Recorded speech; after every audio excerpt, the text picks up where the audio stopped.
मंत्री जी, आज बजट पेश हुआ है। देखिए, आज बहुत ही प्रसन्नता का दिन है कि आदरणीय प्रधानमंत्री श्री नरेंद्र मोदी जी के संकल्प को विकसित राष्ट्र 2047 तक आत्मनिर्भर भारत, इसकी परिकल्पना को पूरी करने के लिए, उनके भाव का सम्मान करने के लिए आदरणीय वित्त मंत्री निर्मला सीतारमण जी ने अपना 9वां बजट लोकसभा के अंदर पेश किया।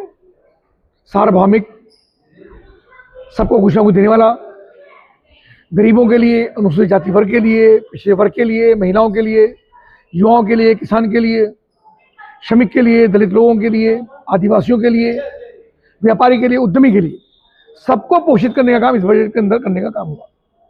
एमएसएमई के अंदर 10,000 करोड़ रुपए का प्रावधान लागू करके वो कैसे आत्मनिर्भर हों, कैसे युवाओं को रोजगार देने का काम करेंगी, उसके एक बड़े बजट का प्रावधान इस बजट में करने का काम हुआ।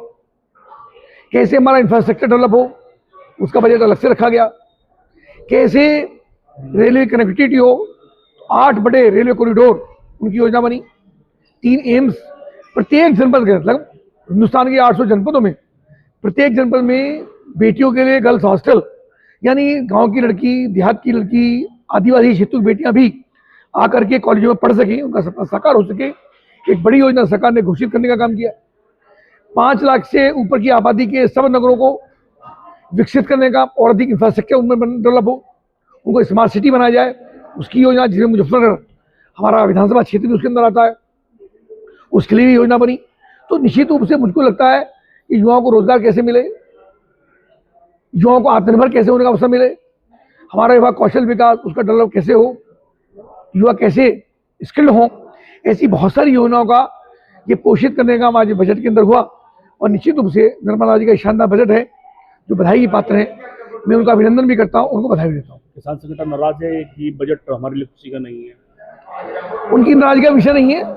प्रदेश का, देश का किसान संपन्न है, सक्षम है, उनके चेहरे पर प्रसन्नता है, लगातार उनके उत्पादन का लगातार उनको मूल्य मिल रहा है, अच्छा मूल्य उनको मिल रहा है। दोगुनी आय को दोगुनी करने का ये संकल्प लगातार प्रधानमंत्री का चल रहा है। इसके अलावा गन्ने का आपने देखा, आदरणीय मुख्यमंत्री योगी आदित्यनाथ जी ने 30 रुपये गन्ने का रेट बढ़ा करके और बिना चीनी का रेट बढ़ाए किसान को आत्मनिर्भर करने का काम किया। सब पसंद है।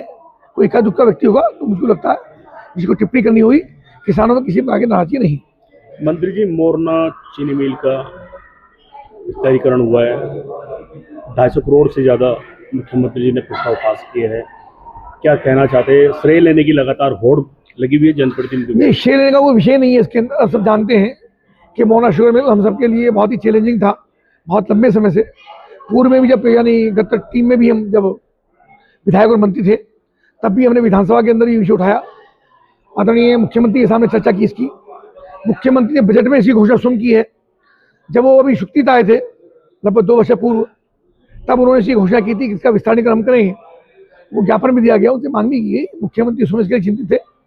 मैं मुख्यमंत्री का धन्यवाद करता हूँ कि उन्होंने मोरना शुगर मिल, जो बहुत लंबे समय से ये योजना पेंडिंग थी, उसको स्वीकृति दे करके उन्होंने क्षेत्र के ऊपर कृपा करने का काम किया है, किसानों के प्रति उन्होंने स्नेह बांटने का काम किया है। उनको धन्यवाद करता हूँ।